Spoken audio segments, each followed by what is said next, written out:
you're not leaving out of the hot seat. You just going one seat down. Oh, okay. So don't go anywhere.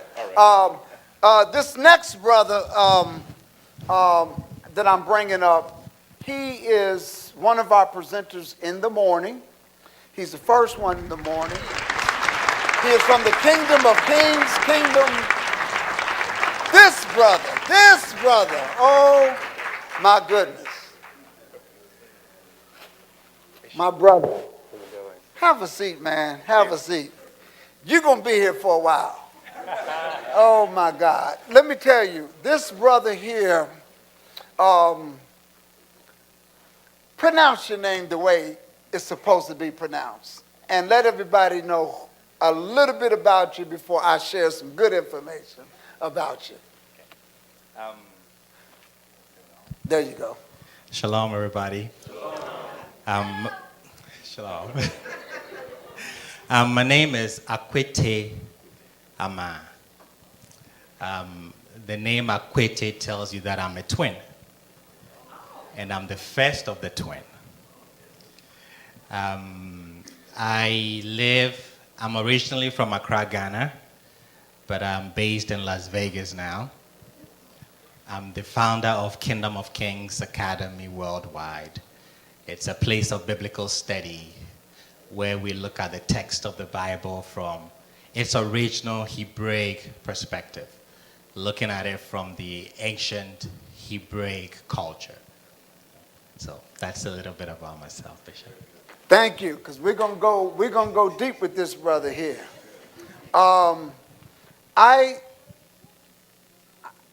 As a pastor that is coming into the truth, I've always kept Sabbath, feast days, dietary law, but coming into the truth, I reached out to this brother last year, mid last year, because of some of his teachings on Kingdom of Kings.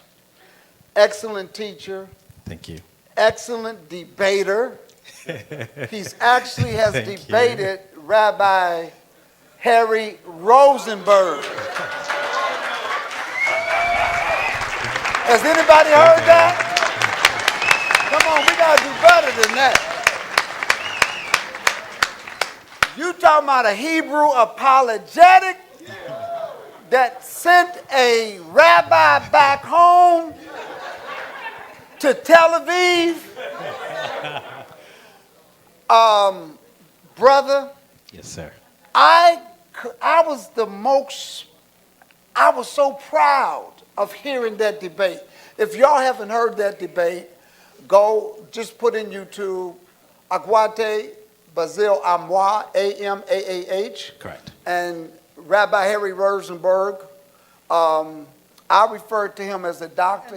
Rosenberg says, well, you know, the Jewish council, and I'm paraphrasing, hasn't, why haven't we found out who you are? And he says, well, who are they? Who are they that I got to let them know and report to them when I've been doing this way before 1948, way before the 1800s, way before the 1700s. Amen. So I reached out to the brother. I got a phone call back. And I was like, okay. And then I believe your ID came up. But you know, I was one of these guys, I said, I can't sound excited on the phone. So I said, Pastor Johnson.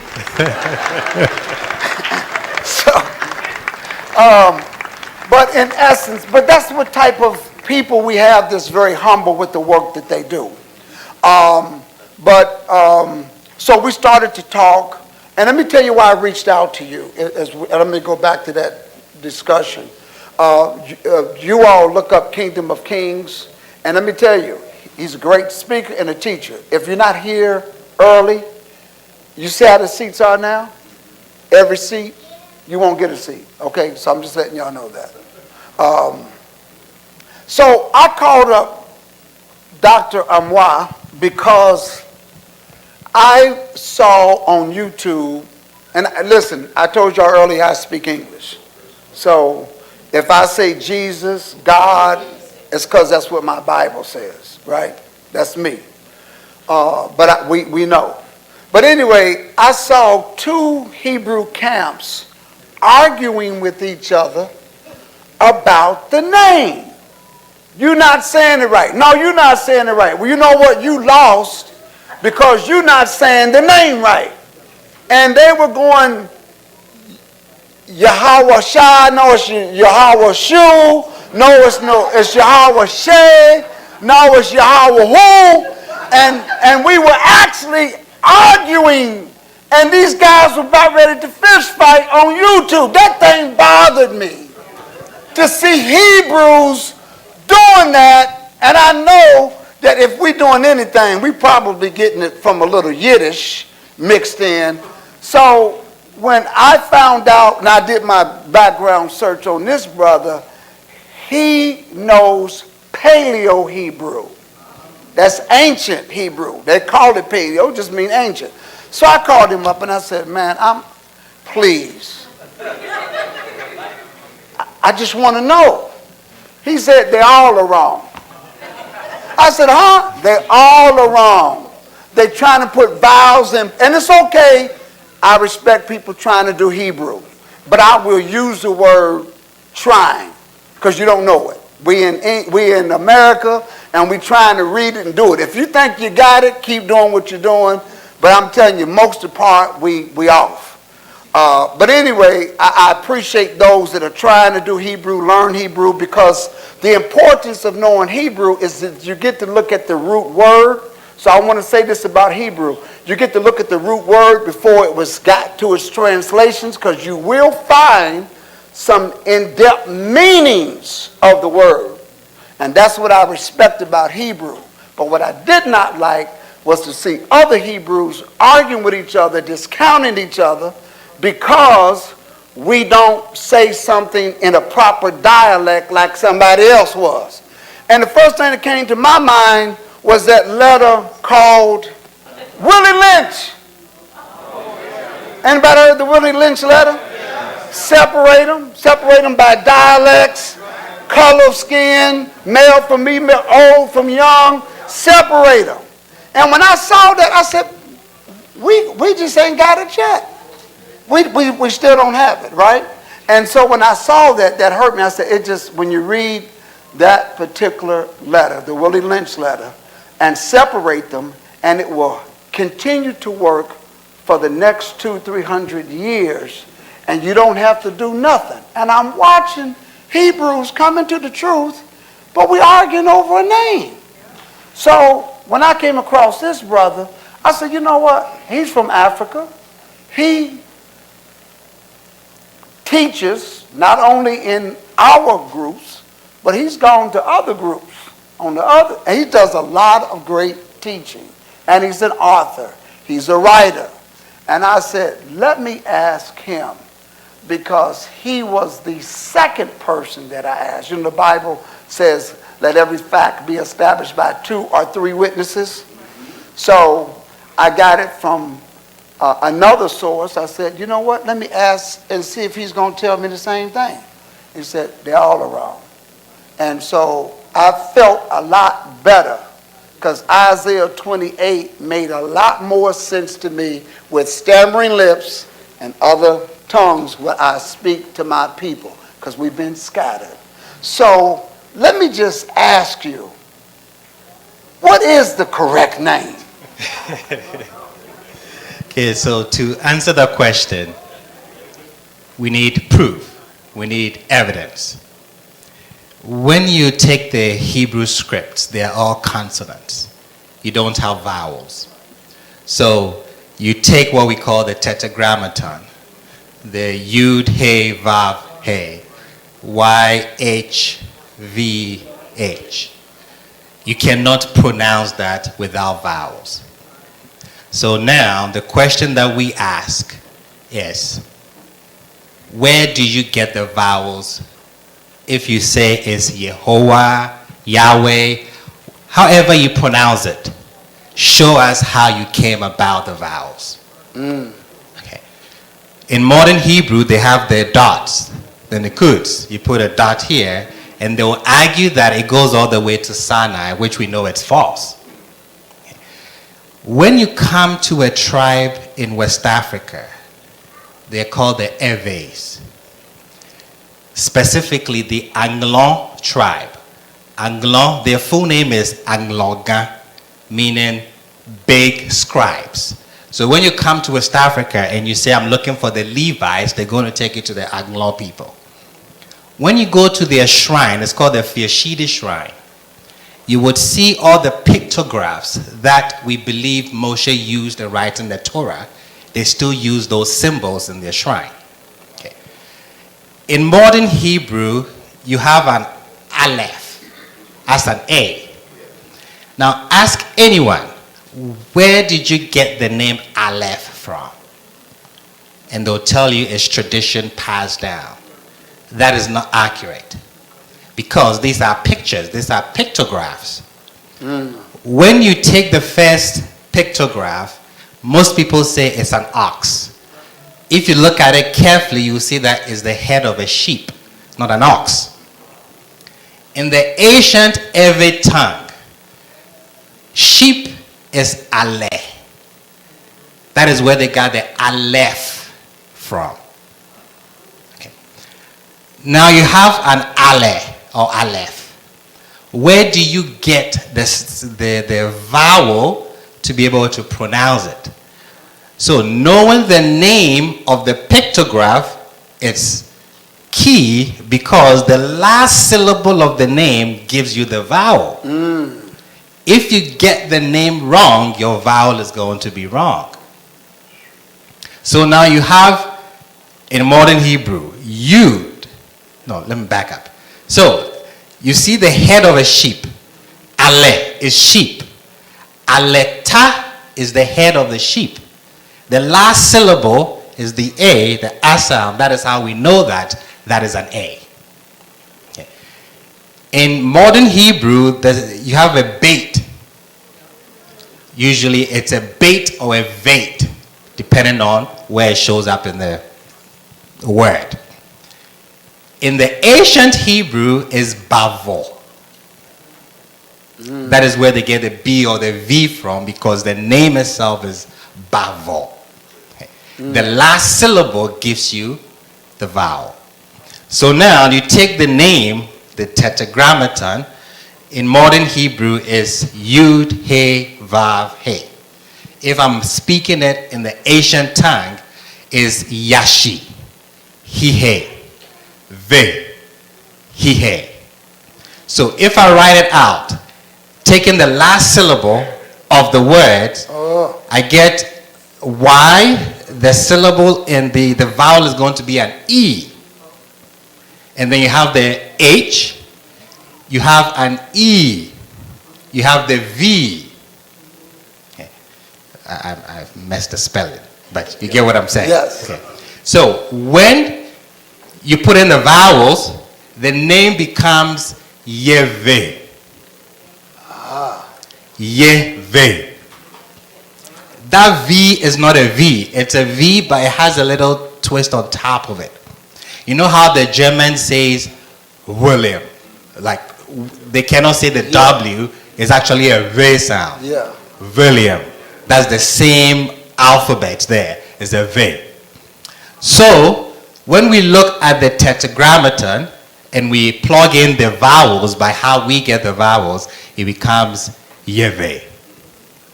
The group that identify as Hebrew, the Gadangbe, the Yoruba, the Anglo-Eves, the Ajavio people, they are called Eve.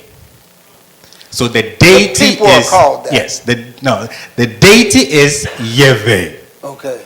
The people are Eve. And then we take it to the scriptures and we say, the people who are called by my name. So the deity is Yeve, and we are called by his name, Eve. So that's how we come up with the tetragrammaton. But there are different dialects of the tongue.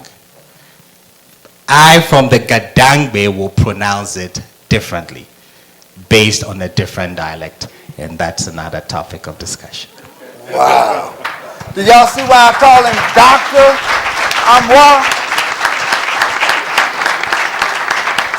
And so that's why I call him Dr. Amaah. So what I decided to do, by my name, Yahweh, they did not know me. I'll leave it right there. So that's what I do at my level, because I'm trying to teach, and it's too much for me to go into Hebrew. But I appreciate you guys the way what you do. Awesome. And I hope our brothers out there would not have these debates over the name and the different dialects, because it's Willie Lynch-ism. And did you ever hear about Willie Lynch coming to America from Ghana? No. I'll share that with you later. Okay. So we had an interesting conversation this morning, and he was telling me that when he first came to the United States to go to college, and he had always heard about the civil rights movement. You get it treated differently. You got to use a different water fountain. By the time he came, in year what? That was 17 years ago. 17 years ago. Things were a little bit different, right? So he went to a Target, and he got there at 5 o'clock in the morning. For some reason, he was going to go to Target at 5 o'clock in the morning. And so he saw a couple cars pull up, and but they went in, and they shut the door behind them. And so he went in thinking the store was open, so he went in, and they wouldn't let him in. He said, hey, let me in. They go. So he says, wait a minute, those white guys got to go in? I didn't get to go in. And they went, nope. And so he was sharing, he said, that's my experience to see what you guys went through. And he got back to the school, and they were saying, oh, they did that to you? Yeah, and I bet they were white, right? And he said, yeah. He says, yeah, man, it's what they do to us over here. But nonetheless, being from Africa, and I wanted to cover this because we've had somebody to cover it from a scholastic standpoint, but you are from one of the tribes of Israel that's been keeping the culture and the customs. Share that with us, as well as other tribes in Africa. Okay, so when you talk about tribes in Africa and customs, we have to be very careful. I believe it was my brother Ron Shields, who I heard use this word the first time, and I think it was perfect. Pre-exilic Israel. If you haven't heard that word, I want you to search it or watch Ron Shields' videos. From a cultural point of view, what you see being portrayed as Hebrew culture, most of it is Second Temple. That's Judaism. If you go to the continent of Africa trying to see that, you won't see any of it. Any group that practices those cultures converted to them. It's not original to us. It was something that came after the fact. So, when we talk about our customs, they look nothing like you would see on TV. You would see the Jews, or what you see in Judaism, Second Temple. Pre-exilic means that these are customs that we practiced before we went into exile. My tribe has a history. We have two histories. I'll focus on the first one. Maybe tomorrow I'll focus on the second one. When Moses came to Egypt to take Israel out, it wasn't everybody that went to Sinai with him. Some people started migrating at that time to West Africa via Ethiopia. Some of my tribe people did that. They left Egypt. They did not go with Moses. They went to Ethiopia because my tribe, we married Ethiopian women.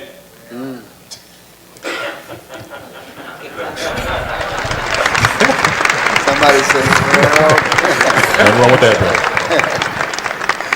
So we were in Ethiopia for a long time.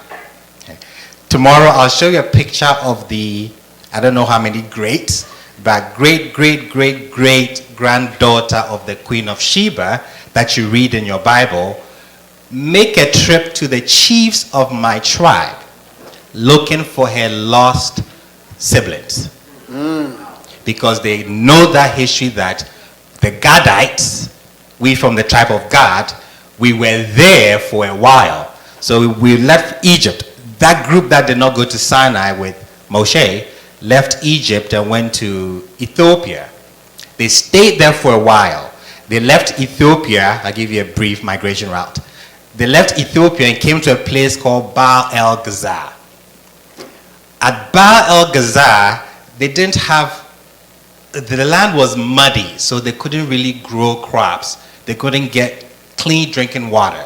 So they divided themselves into 3 groups. One group went down to the Congo.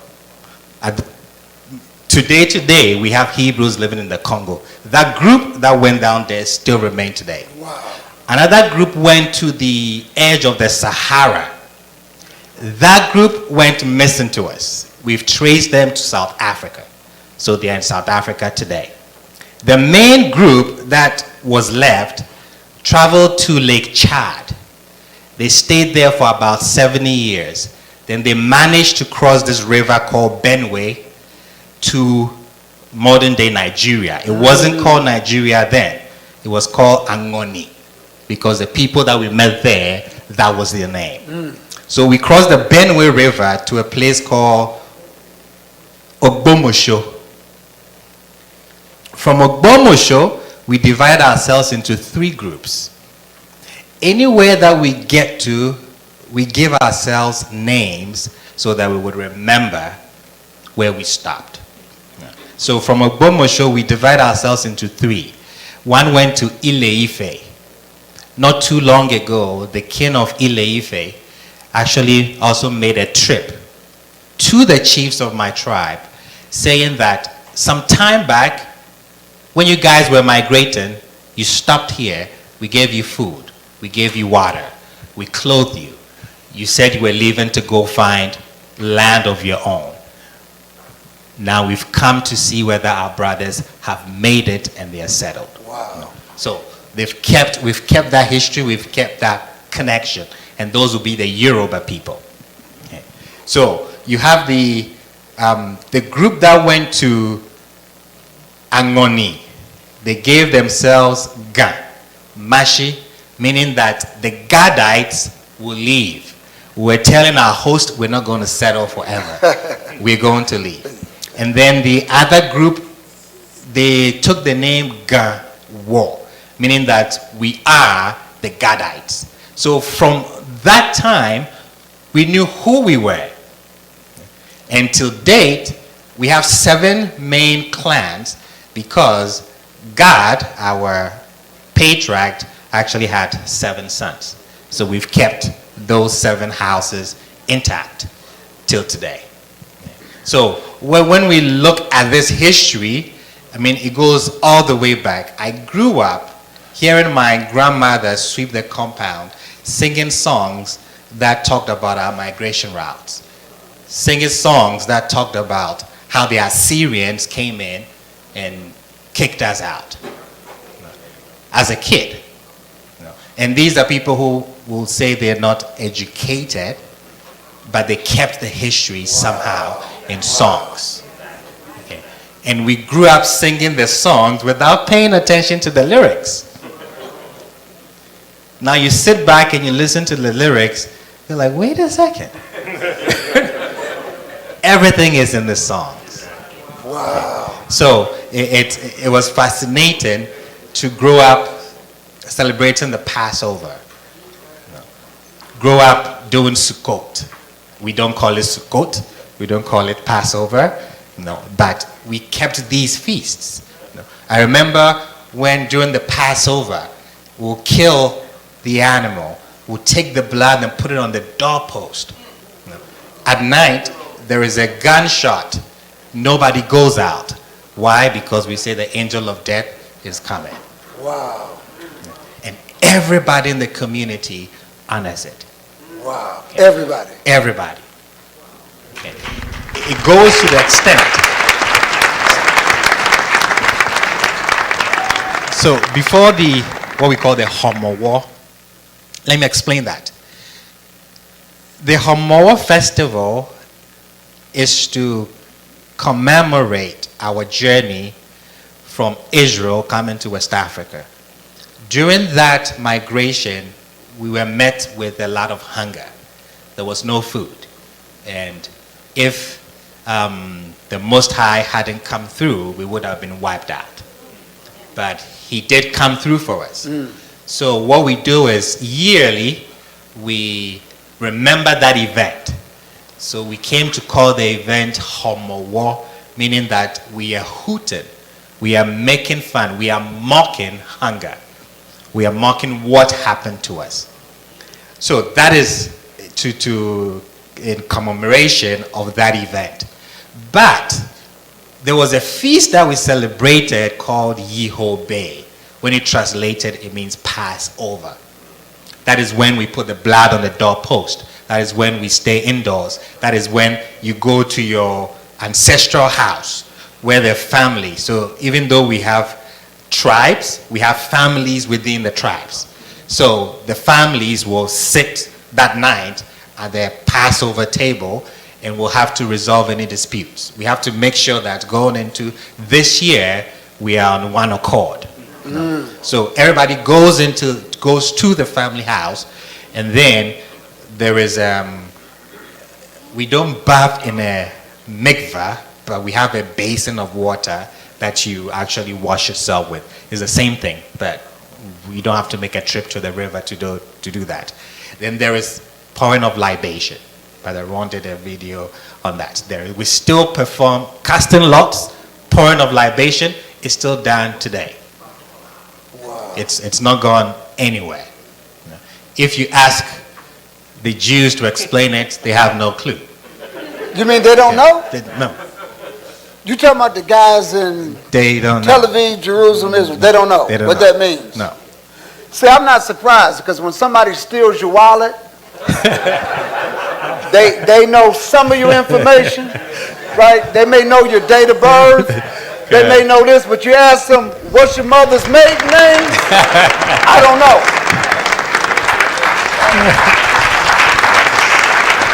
So they don't know.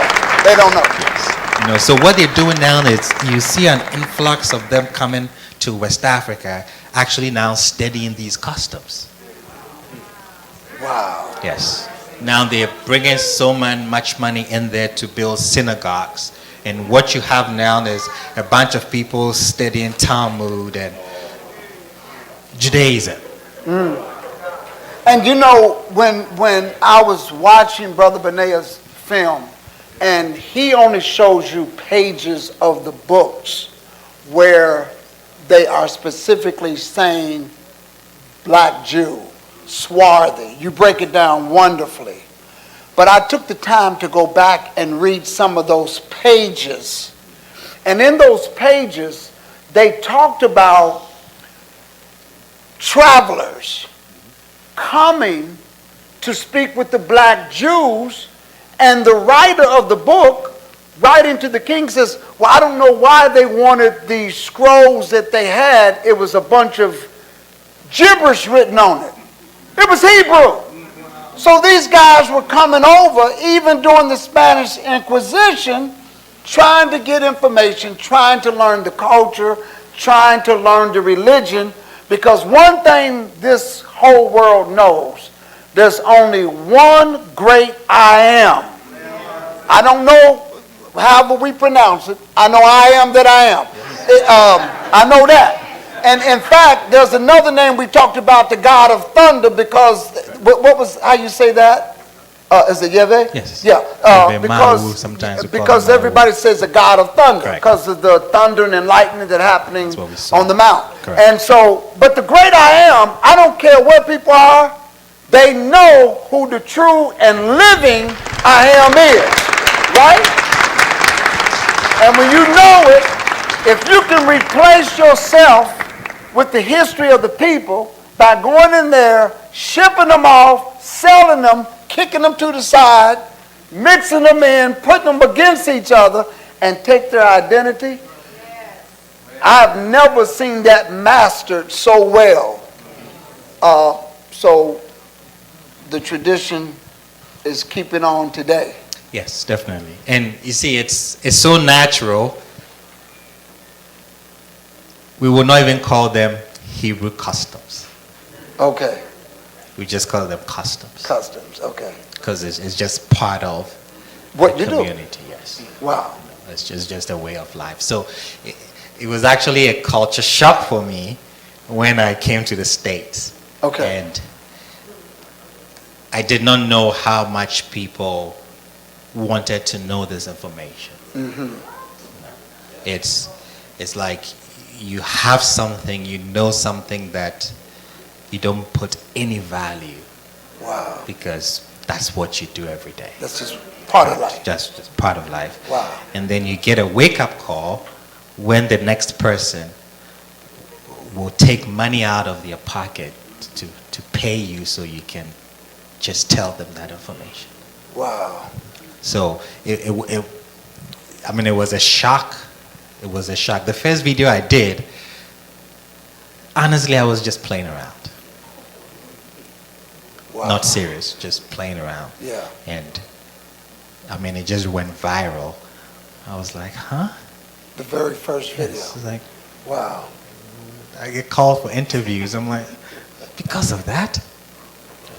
And that's when I started researching and noticed that actually there's a whole community that wanted to know that information. Absolutely. And it took me back when I was 13 years old, visiting the Amaah Castle, the slave buildings for the first time. And it's shocking. You watch movies about slavery, but when you walk into those dungeons and they tell you people, you could still smell people. Wow.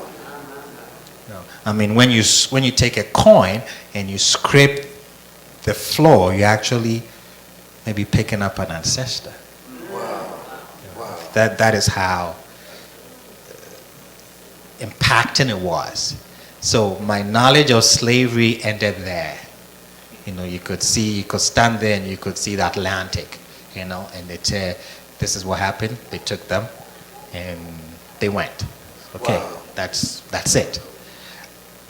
So my perception of what happened stopped at Amaah Castle till I came here for college. And even till date, sometimes I meet my brothers and I can say this person is from my tribe. Wow. Just by, you can just tell. Wow. Yeah. So, Dr. Akwetey, I just wanted to make a quick comment. So, did you notice that the difference when you came to the States was that we don't know who we are? Yes. Like from your the studies that you've shared, you've shared that you didn't lose anything, right? But here in the States, we don't know who we are, and that's unique. That's unique. Or for us here in the United States, and of course for those that are abroad. Yes.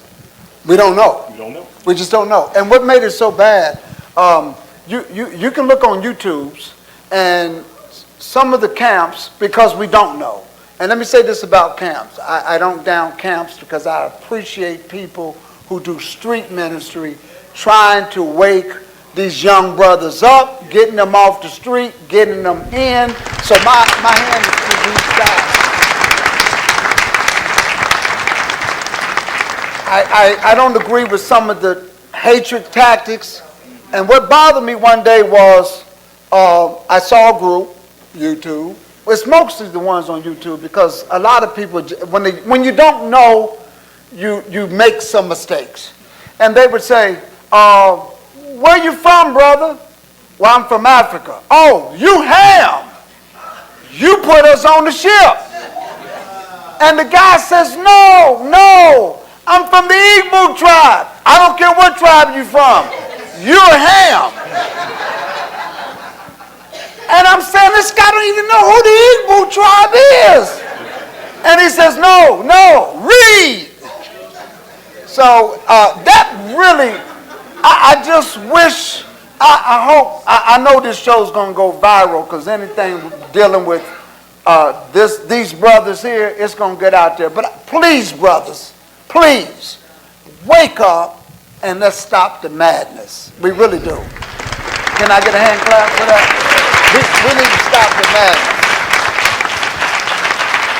Because we were telling a brother from Africa who knows you from Ham.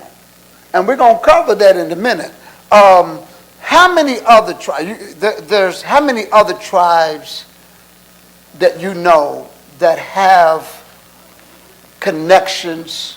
Well, they all do, but who are they, and to what tribe do we know that we can connect in the Bible? We know that you're from Gad, okay? Because we know Israel there was 12 tribes. Correct. What other ones in Africa do we know about? So, along the coast of West Africa, you have various tribes. Example, take the Yoruba. Their name is not really Yoruba. Yoruba was a designation that Bishop Ajay Crowder gave to people that were running to the coast because the Oyo Empire had fallen.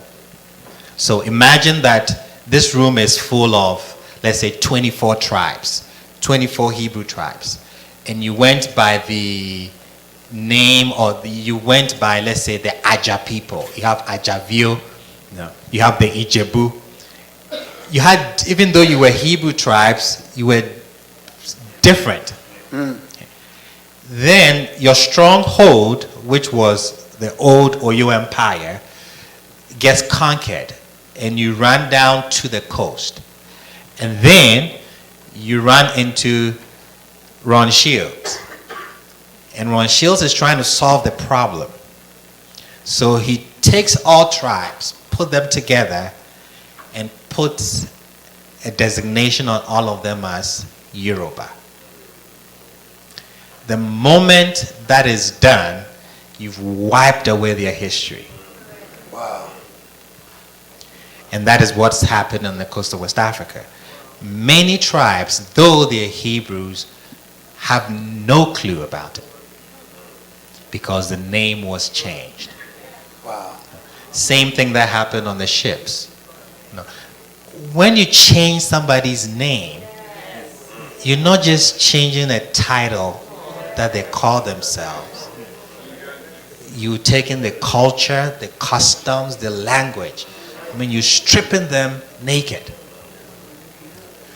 And it's hard to ask somebody, where do you come from?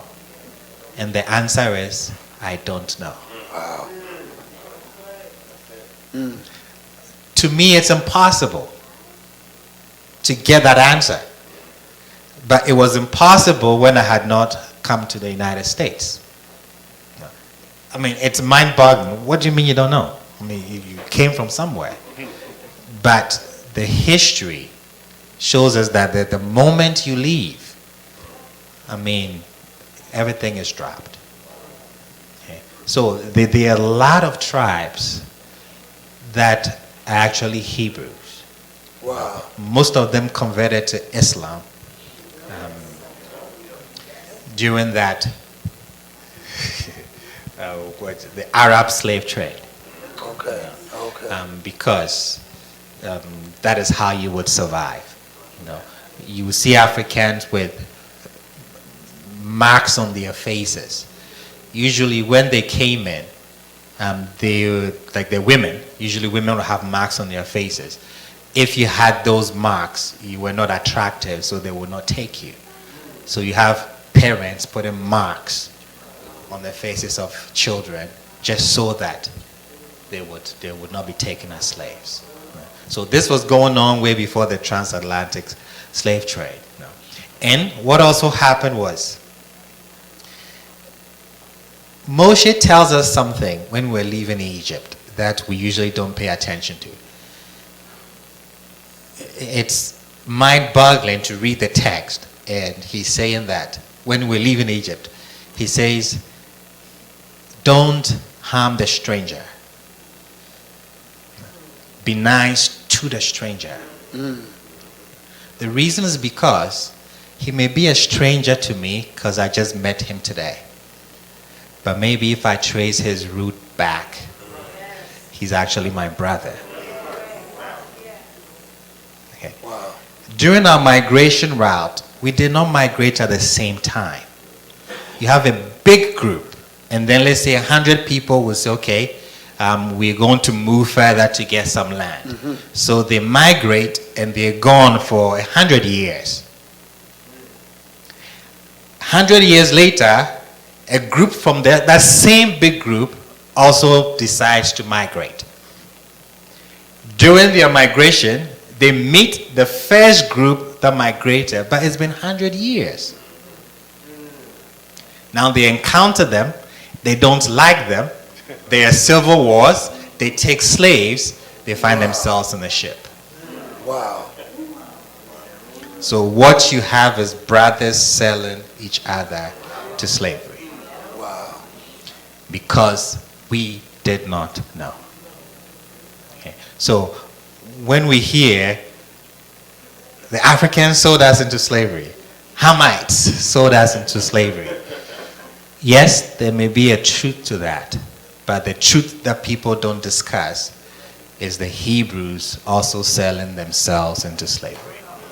Wow. Just because we didn't know the history, just because we were not nice to the stranger, and we paid dearly for that. Wow. So there is the Dahomey tribe, which is Yes. the house of Dan. Yes. There's the Limbo Yes. and the Igbo Yes. tribes that are there operating today. Correct. Full-fledged Correct. Hebrew cultures, Yes. feast days, Yes. Sabbath, Yes. dietary law, Yes. and they've been doing it for how long? For a long time. I remember the first time the ships docked, that's the slave ships, and they had the Bible, Old and New Testament. When our priests got copies of it, and they were translating it from English to our local dialect, they thought that the Europeans had come to spy our culture and written it in the book. Because as you translate, it's like, wait a second. Wow. You're talking about libation? I mean, we do that a lot. Wow. This is not new. You know, we thought they had taken Right. our customs and then they've documented it. Wow. You know, because, I mean, name it. We can still demonstrate it. Wow. It's quite fascinating. Quite fascinating. This is awesome because we do have a connect. We do have a connect home. Correct. And so from Ghana, the president of Ghana just said, hey, come on back home. Are y'all aware of that? And so I'm not going to even tell you all what Brother Ron told me, how much a nice Brother Dr. Amaah said how much a nice mansion costs over there, because I'm going to get there first. I'm going to get the best land first. Then I'll write you back. Watch the channel. Just watch the channel. And you'll see as it's being built. But it's good to know that we have brothers on the other side, and not everybody is a Hamite. Correct. And that's awesome to know. Everybody's not Egyptian. Everybody's not from the things. And we're going to get into that a little bit later. So what we have given you all so far in this Great Gathering Hebrew Conference is somebody who has looked at it from a scholastic perspective, and someone who's looking at it from a cultural, traditional perspective beyond the waters, hundreds and hundreds of years ago, that has maintained the culture, circumcision. Yes. That's, so you wake up early in the morning on the 8th day, and then the morning before, we take a calabash. I don't know whether everybody knows what a calabash is. Yeah, okay. You take a calabash.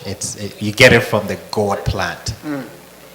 And then we put it outside so that it will collect the dew, because we're going to use that dew to bless the child during the circumcision on the 8th day. We get that tradition from, if you go to the text of Genesis, when Yah was going to create man, the text says the dew came from the earth to water the surface, and then he took that and he created man. So we mimic that same thing, because when a child is born and dies before the 8th day, the child did not show up. The child doesn't get a name. Okay. You get the name the moment you were initiated into the Abrahamic covenant. Wow. On the 8th day, when you do the circumcision. So on the 8th, if you die on the 7th day, you don't get a name, you just did not show up. Okay. So yes, on the 8th day, we do the circumcision. We go through the whole process. The paternal, maternal families are present. There is libation pouring, and the child is given a name. Wow. And the names are not given because they sound nice. They're given because there's meaning to it. How the family is set up. If you go to the book of Exodus, when Moses was coming to Israel, he's going to talk to a lot of people, over 1 million and change, maybe more than that. How do you communicate to that many people without the technologies we have today? You do that by the family system. We call that the first internet. So every family has a head. Okay. So let's say my tribe has 7 houses or 7 clans. We have 7 elders. Okay. The elder, there are hierarchies. Okay.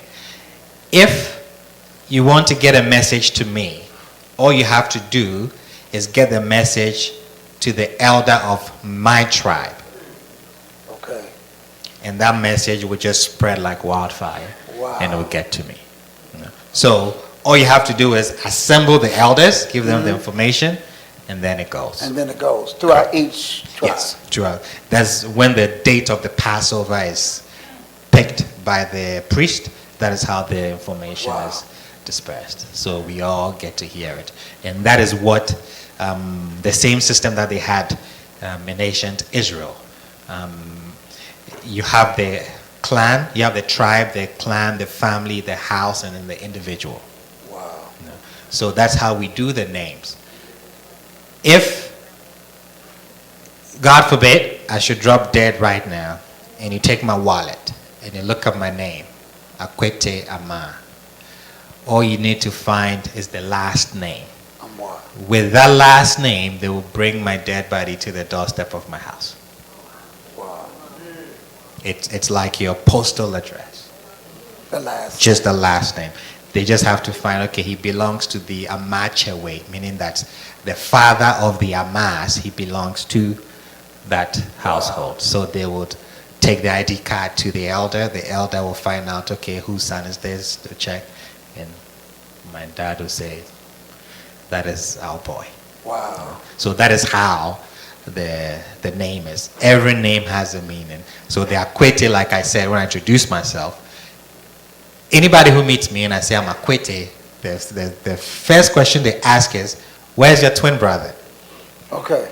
Because they know that that is the name of the first twin. Okay. The first twin. The first twin. Okay. If you meet my brother and he says he's Akwetey, the first question is, where's your older twin? Because that is how the names are given. If you meet somebody whose name is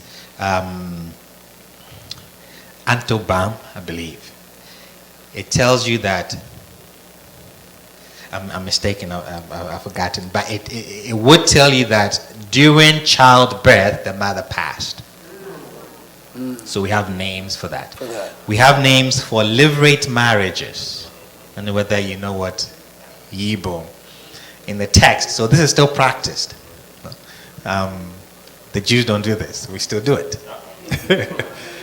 When I am married and I don't have a child with my wife and I pass, my wife will have to perpetuate my name.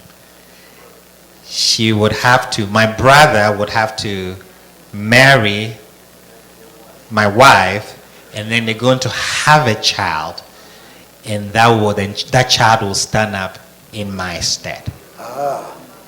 It's called a Levirate marriage. That was what Tamar was trying to do, and she ended up with Judah, because Judah did not want to go ahead with it. So, yes, so some names tell you that this child came about because of this custom. Wow.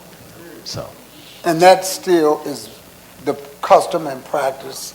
And we also read that when a man, the other brother did not want it, he was called Correct. the brother whose shoes are correct. unlatched. Yes. Right. So the meaning of that is you can walk on the earth, but it's not as comfortable when you wear shoes. So the shoes is also what gives you the ability to interact with the earth comfortably. So when you say you're not going to perform that custom, so that your brother who is dead, because Yibum, Levirate marriage, that is what is happening. I'll give you an example and then I'll add. When Tamar was married to Judah's first son, he died. Judah was supposed to give the second son to Tamar so that she would perpetuate the name of the first son. He did. He died too. Judah had to give the third son to Tamar. He ran. Correct. Judah is thinking maybe Tamar has bad luck, something. You know, she's killing my children. So he chose not to. So she goes sit somewhere. Judah thinks she's a harlot. They have relations. And she's pregnant with what? Twins. Why twins? 2 sons died without children. So they are given a second chance to keep their family going. So that is what the Levirate custom is about. So he says, do this so that your brother's legacy, your brother will have another chance. That was why Abraham was chosen. Abraham went to perpetuate the legacy of his dead brother, Haran. When he died, he took Sarah and the other one, Nahor. They went and they took the children of the dead brother to perpetuate. So when Yah saw that, this is a man who would go all out to perpetuate the legacy of a dead brother. If I make a covenant with him, he's going to perpetuate my legacy. So he calls him a Hebrew. Okay. So. Deep, brother. Deep.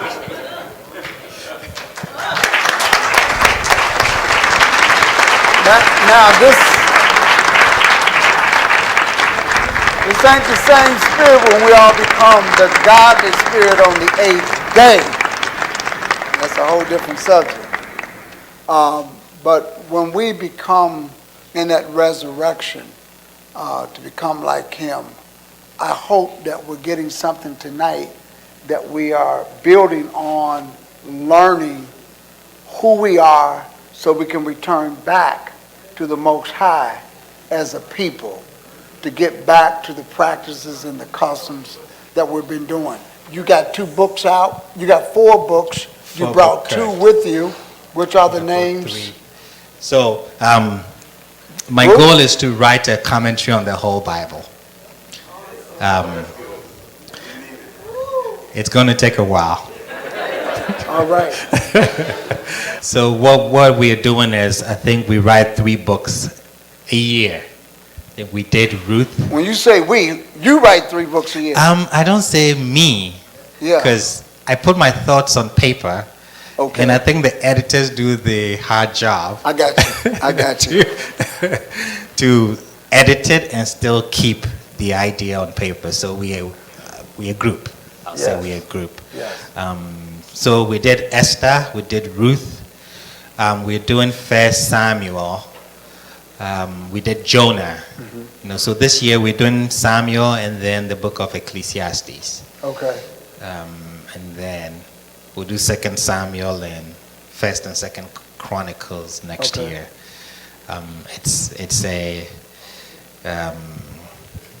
I made a promise to my teacher that I was going to do that. Okay. So I have to go through with it. But if you allow me to say this, when I see the information that my brothers present, you should really follow them. Because for somebody to dedicate themselves just to present information, it's difficult. To take information and say, okay, this cannot be true, this is true, trying to make sense out of it. So I always say, even if somebody does a 2-minute YouTube video explaining things, take time and watch them. Ronald, my brother here, just amazing stuff. Sometimes they say things that I don't know. I take notes. Nobody knows everything. We all have our expertise. Sometimes I see them work and I'm amazed. I'm like, did he just answer that question without even blinking? That kind of reaction that somebody might get when they listen to me. We get the same reactions amongst ourselves. So for a long time, we have a saying back home that the tale of the hunt always glorifies the hunter because he's the one telling the story. But the moment the lions get their historians, now you see that the tale changes. Because now the lion has their historians telling you the side of the hunt that the hunter doesn't tell you. The hunter comes and says, amazing hunt, I killed 5 lions. He did not tell you that he didn't even kill one because the lions don't have a historian. Now we do. We have our historians. Let's listen to them. Subscribe to their YouTube channels. You can relate to them because they're speaking from something that you have lived together, you have witnessed together. There are some things that you cannot learn from me because I have no idea. Sometimes I cannot even relate because I haven't been through what you have been through. The day they shut the door at me at Target, I nearly committed suicide. I just could not comprehend it. I said, why would you do that? It took me a while to really sit and say, whoa, this is not a movie. People have gone through worse than this. So you have to take your hat off and respect people's journeys and their toils. And I'll say, if you reach out to us, we would help. We have to come together as one. Those here and those back home. When we come together as one, nothing can break us. Nothing can break us. Anything that divides us, we should just let it go. Just let it go. Let's be one, and you see that prophecy is going to be fulfilled. Thank you. Brother, let's do this. Tell us about these 2 books. These are the 2 books. We can get them. How much are they? Yes, I think there are 3 books. So, Well, I've only got 2 boxes. 2. Yeah, there are 3, but there are 3 in there. There's 3 in there. Yeah, Okay. So, this is. I'll hold that for you, brother. Okay. I'll hold it. I'll keep it to me. I mean, go ahead. So, I think this is their latest book. Is Woman by Divine Design, and it talks about women in the text of the Bible. The reason why we chose to write this book is based on my observation among our Hebrew communities here in the West, where women are actually made to sit and not really get involved. So what I did was, we went through the scriptures to look at what the text says about women and how culturally, because I come from a place where,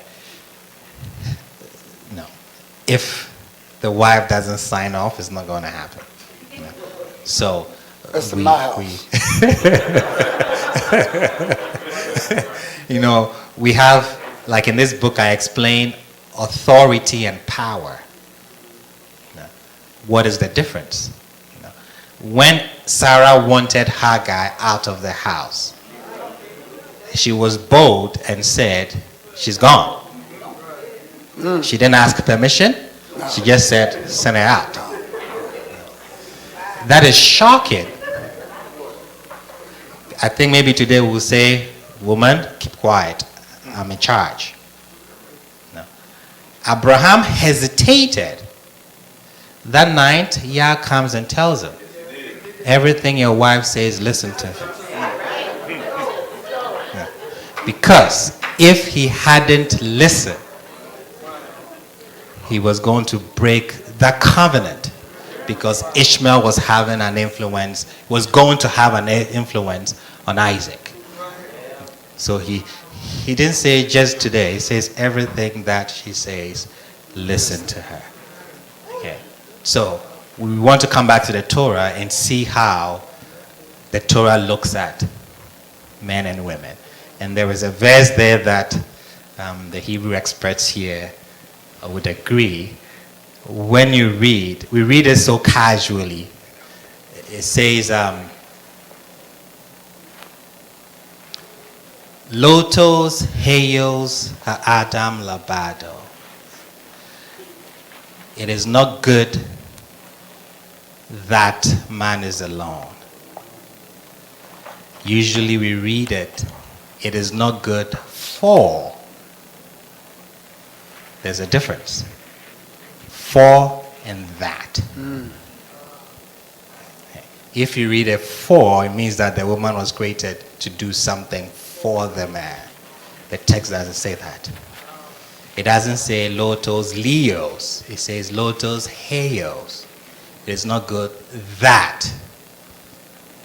That changes the meaning of the text. So we try to explain that here. The book of Esther is just a commentary on the book of Esther. And I'm looking at it from a purely Hebraic perspective. And then we have the book of Jonah and then the book of Ruth. I don't think I have Jonah or Ruth here. But so what we're doing is we're not selling it. We're taking donations. I'm trying to build a Bible academy in Ghana. So donations that come from book purchases all go towards that project. So I think the 3 books, 35 donation. We're taking a donation of $35. And so I'm going to do something because Drama Queen, where are you? Come up. She traveled all the way from New Jersey, so I want to. She is a big supporter of mine on the channel. I want to give these to you. And I'm going to also get the 3rd one to you also. And Brother Amaah and I will straighten this out later. I still want to donate. You still want? I still want to donate. I want more. You still want to donate? See, I love people. Thank you. Okay. Thank you very much. Thank you, Brother Murray. Let's give Dr. Amaah a big hand.